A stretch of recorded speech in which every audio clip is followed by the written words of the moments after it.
मैं complete CBT2 की analysis आप लोगों के लिए करने वाला हूँ। पूरी की पूरी टेंशन मैं आपकी लूंगा, आप बस मेरे कहने पे चलते जाइए और CBT2 आपकी नैया पार वैसे ही लग जाएगी। जैसे कि इसके सिलेबस में देखिए बेसिक कॉन्सेप्ट्स दे रखा है, सर्किट लॉ दे रखा है, मैग्नेटिक सर्किट दे रखा है, AC फंडामेंटल्स दे रखा है। सिर्फ टेक्निकल ही नहीं आता, नॉन टेक्निकल भी आता है। तो नॉन टेक्निकल है 50 नंबर का और टेक्निकल है 100 नंबर का। उसे ये समझ में आएगा कि भाई कौन सा सब्जेक्ट उसे सबसे पहले टारगेट करना है।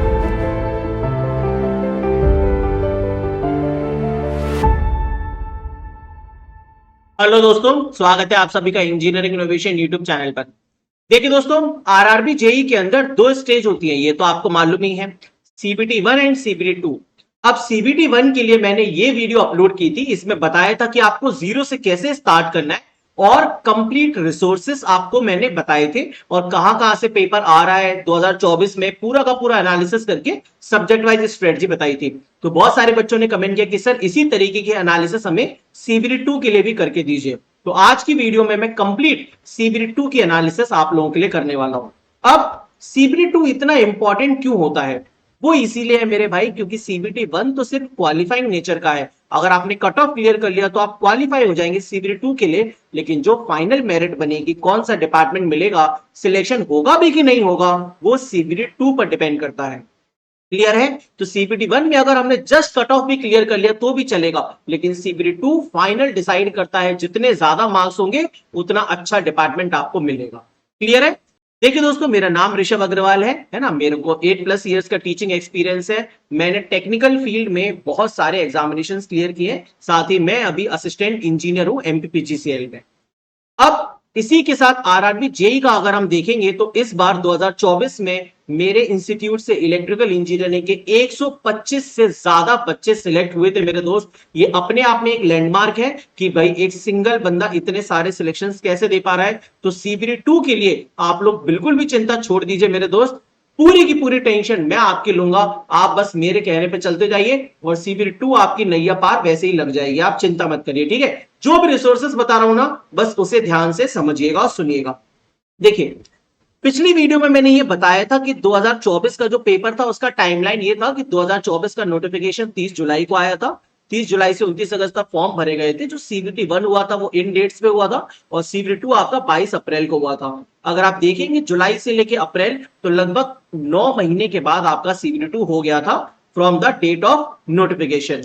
अब मान लीजिए इस बार अगर हमारा नोटिफिकेशन सितंबर के लास्ट तक आता है तो उससे 8 से 9 महीने के अंडर में आपका CBT2 होगा। अब CBT2 की तैयारी में समय कितना लगता है? तो समय भी लगभग 6 से 7 महीने का लगता है, क्योंकि आपको कम से कम 9 से 10 सब्जेक्ट कवर करने होते हैं। वो कौन कौन से सब्जेक्ट्स है वो मैं आपको बताता हूं। सिलेबस के अकॉर्डिंग इसका जो सिलेबस है वो SSC जेई जैसा सिलेबस है, सेम टू सेम, लेकिन ये अलग अलग ईयर्स में कुछ कुछ एक्स्ट्रा सब्जेक्ट्स भी पूछता रहता है। तो हम लोग एनालिसिस करेंगे कि वो कौन से सब्जेक्ट्स हैं। जैसे कि इसके सिलेबस में देखिए बेसिक कॉन्सेप्ट्स दे रखा है, सर्किट लॉ दे रखा है, मैग्नेटिक सर्किट दे रखा है, AC फंडामेंटल्स दे रखा है। ये चारों के चारों टॉपिक मिलके एक सब्जेक्ट कहलाता है नेटवर्क थ्योरी। इसके अलावा एक और सब्जेक्ट है मेजरमेंट एंड मेजरिंग इंस्ट्रूमेंट्स। इसके अंदर बहुत सारे टॉपिक्स हैं।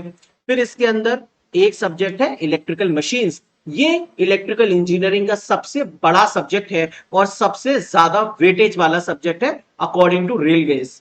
कितने नंबर का आता है 100 में से, अभी वो भी बताऊंगा। फिर इसके बाद देखिए सिंक्रोनस मशीन, ये भी इलेक्ट्रिकल मशीन्स के अंदर ही आता है। एक और सब्जेक्ट है जनरेशन, ट्रांसमिशन एंड डिस्ट्रीब्यूशन, मतलब पावर सिस्टम, और इसके बाद स्विच गियर प्रोटेक्शन भी इसी के अंदर आ जाता है। इसके अलावा एक और सब्जेक्ट है एस्टिमेशन एंड कॉस्टिंग। आजकल एग्जामिनेशंस में इस सब्जेक्ट पर बहुत ज्यादा फोकस कर रहे हैं मेरे दोस्त, ठीक है? और इसके अलावा UEE है, और एक और सबसे डराने वाला सब्जेक्ट है इलेक्ट्रिकल इंजीनियर्स का डरावना सपना, बेसिक इलेक्ट्रॉनिक्स। हर एक इलेक्ट्रिकल इंजीनियर को इलेक्ट्रॉनिक्स से डर लगता ही लगता है। मुझे भी स्टार्टिंग में बहुत डर लगता था, लेकिन फिर मैंने इसको तरीके से खत्म किया और आपको भी कॉन्फिडेंस आएगा जितना कॉन्फिडेंस मेरे पास है आज इस सब्जेक्ट के लिए। चलिए आगे बढ़ते हैं। अब जैसे कि सिलेक्शन प्रोसेस तो पता ही है, CBT1 CBT2 DV medical. CBT2 में पूछता क्या क्या है? सिर्फ टेक्निकल ही नहीं आता, नॉन टेक्निकल भी आता है। तो नॉन टेक्निकल है 50 नंबर का और टेक्निकल है 100 नंबर का।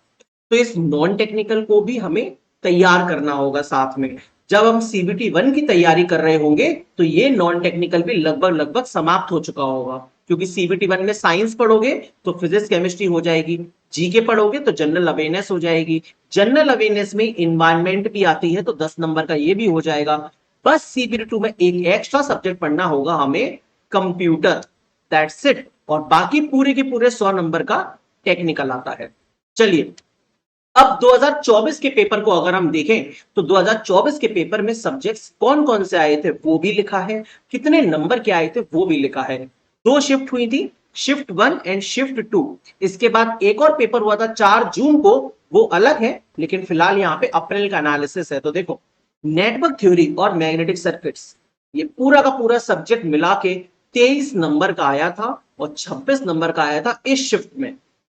इसके बाद मशीन्स में स्पेशल मशीन जोड़ दे तो पूरा का पूरा इलेक्ट्रिकल मशीन्स मिला के 27 मार्क्स का आया था और यहाँ पे 23 मार्क्स का आया था। तो जो एक बिगिनर स्टूडेंट है उसे ये समझ में आएगा कि भाई कौन सा सब्जेक्ट उसे सबसे पहले टारगेट करना है। और हाँ, तुम बिल्कुल सही पकड़े हो, दैट इज इलेक्ट्रिकल मशीन्स। लेकिन मेरे दोस्त, मशीन्स अगर पढ़ना है तो उससे पहले आपको इलेक्ट्रिकल इंजीनियरिंग के बेसिक्स आने चाहिए, मतलब नेटवर्क थ्योरी आपको पहले पढ़ना होगा। दूसरे नंबर पे मशीन्स पढ़ना होगा। तो तीसरे नंबर पे पावर सिस्टम जो है, generation, transmission, distribution, switch gear protection, ये देखिए 12 नंबर का इधर और 11 नंबर का इधर। फिर देखिए पावर जनरेशन और रिन्यूएबल सोर्सेस। मैं इसको पावर सिस्टम से अलग करके लिखता हूं क्योंकि आजकल इन चीजों पर, पावर प्लांट्स पे, अलग अलग टाइप के प्लांट्स पे बहुत ज्यादा फोकस कर रहा है, तो मैंने अलग से इसके लिए कॉलम बनाया है। देखिए 8 नंबर का आया है और 7 नंबर का ये आया है। तो अगर हम टोटल पावर सिस्टम गिने तो 12 और ये हो गया 20 और ये हो गया मेरे दोस्त 18, थर्ड हाईएस्ट वेटेज। फिर इसके बाद मेजरमेंट देखेंगे तो 7 number, 8 number, basic electronics 9 number, 10 number. जो सबसे डरावना है उसका वेटेज 10% है 100 में से, है ना। यूडब्ल्यू और इलेक्ट्रिकल अप्लायंसेस मिला के 9 क्वेश्चन, 11 क्वेश्चन यहाँ पे, एस्टिमेशन कॉस्टिंग के 4 और 3 और एक आधी क्वेश्चन इस बार लाप्लास का पूछा था, थोड़े अच्छे लेवल का पूछा था तो बच्चों से बना नहीं था।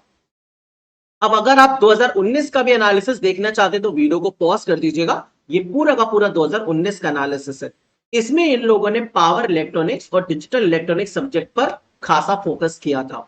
सिलेबस में नहीं है बट फिर भी पूछा था, तो इस बार पढ़ना है कि नहीं, जरूर पढ़ना है आपको, है ना, क्योंकि ऐसी कोई गारंटी नहीं है कि रेलवे नहीं पूछेगा। एग्जाम के लेवल के हिसाब से ये चीजों को बढ़ा भी सकता है। तो आपको ये दोनों टॉपिक्स भी जरूर कवर करने हैं, मतलब ये दोनों सब्जेक्ट्स भी कवर करने हैं, लेकिन लोकल लेवल पे पढ़ने हैं, ऊपर ऊपर से कवर करना है, बिल्कुल डेप्थ में जाके नहीं कवर करना, ठीक है।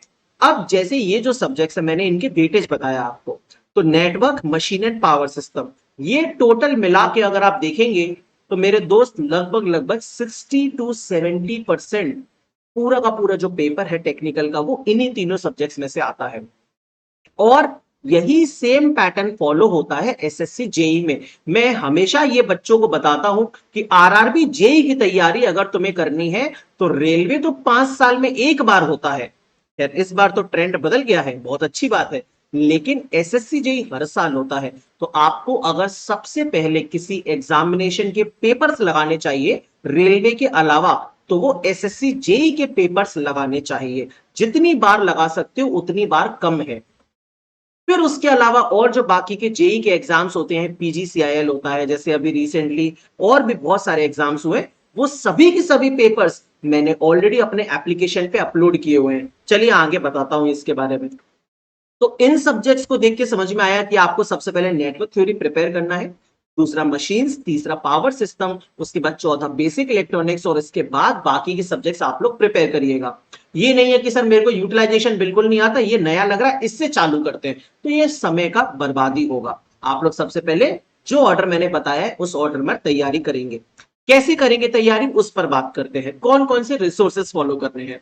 अब जैसे कोई एक स्टूडेंट है जिसको साथ साथ में नॉन टेक्निकल भी तैयार करना है, तो ये किताबें तो मैंने पहले भी बताई थी पिछली वीडियो में। तो साइंस के लिए और नॉलेज जीके के लिए आप लोग इन किताबों को फॉलो कर सकते हैं, है ना। ये किताबों की लिंक टेलीग्राम पे अवेलेबल है, सब कुछ मिल जाएगा। इसके साथ ही बहुत सारे स्टूडेंट्स थ्योरेटिकल पॉइंट्स को मिस कर जाते हैं, उनकी थ्योरी बहुत वीक होती है, उन्हें बहुत बेसिक कंसेप्ट्स भी नहीं पता होते। तो मैं आपको रिकमेंड करूंगा कि आप लोग इस बीएल थरेजा की किताब के 4 वॉल्यूम होते हैं, वॉल्यूम 1 to 4, जिसमें कंप्लीट इलेक्ट्रिकल इंजीनियरिंग दी गई है। आप लोग इस किताब को परचेज कर सकते तो कर लीजिएगा, नहीं तो पीडीएफ भी आपको टेलीग्राम पर मिल जाएगी। आप लोग इस किताब के थ्रू जरूर अपने कॉन्सेप्ट्स को स्ट्रॉन्ग करिए, और बहुत सारे क्वेश्चंस भी डिप्लोमा लेवल के इसमें से पिक होते हैं इस किताब में से, ठीक है। इसके अलावा जो कि मैंने बताया एसएससी जेई के पेपर हमें लगाने हैं मेरे भाई, तो ये 2 किताबें हैं, एक है चैप्टर वाइज, एक है पेपर वाइज सॉल्यूशन। आपको दोनों की पीडीएफ मैंने अवेलेबल कराई है, ये टेलीग्राम चैनल ज्वाइन कर लेंगे। आपको सबसे पहले इन पेपर्स को लगाना होगा। तो टेक्निकल की तैयारी करने के लिए हमें सिलेबस पढ़ना है, थ्योरी पढ़ना है, साथ में पेपर लगाने हैं। अगर चैप्टर वाइज लगाना चाहते हो तो इस किताब के थ्रू आप लोग चैप्टर वाइज क्वेश्चंस लगाते जाइए। आप थ्योरी पढ़ते जा रहे हैं, साथ साथ में क्वेश्चंस इस किताब से प्रैक्टिस करिए। बहुत सारे बच्चे क्या करेंगे, इन किताबों को देखेंगे, उनको पता चलेगा कि ये तो नई किताब आई है मार्केट में, लेकिन मेरे दोस्त इसमें 41,000 से ज्यादा क्वेश्चन है और एक क्वेश्चन को 200 बार रिपीट किया है। इस वजह से इतने सारे क्वेश्चंस हैं। तो पेपर खत्म होने तक, पेपर की डेट आने तक भी आप इस पूरी बुक को याद नहीं कर पाओगे। इसीलिए मैं आपको रिकमेंड करूंगा कि भाई पढ़ो सिर्फ वही जो आप लोग पूर्णतः याद कर पाए और रिवाइज कर पाए। इसलिए इस किताब को फॉलो मत करिएगा। इसके बजाय मैं आपको अपना क्वेश्चन बैंक देता हूं, 2000 से ज्यादा सिलेक्टेड क्वेश्चंस का। आप इसको फॉलो करिए, सिर्फ 99 रुपए में ये मेरे एप्लीकेशन पे अवेलेबल है। क्वेश्चंस को आप प्रिंट भी करा सकते हो। ये मेरा टेलीग्राम चैनल है, इसको जरूर से ज्वाइन कर लेंगे। और कोई भी डाउट होगा तो कमेंट सेक्शन में बताएंगे। देखिए, मैं ये चाहता हूं कि आपका सिलेक्शन हो, चाहे मेरे पेड कोर्स से पढ़ के हो, चाहे फ्री में हो, आई डोंट केयर। आपका सिलेक्शन होना चाहिए सही गाइडेंस के थ्रू। आपको कोई भी परेशानी है, आप मुझसे कांटेक्ट करिए। आप मेरा व्हाट्सएप नंबर लीजिए 9172940880। इस व्हाट्सएप नंबर पर अपनी परेशानी भेजिए, कमेंट सेक्शन में बताइए। मैं आपकी रेगुलर हेल्प के लिए हमेशा तैयार हूं। और कोई भी टॉपिक पर आप वीडियो चाहते हैं तो वो भी कमेंट बॉक्स में बताइएगा। और ये वीडियो अच्छी लगी है तो लाइक जरूर कर दीजिएगा। ठीक है दोस्तों, थैंक यू सो मच।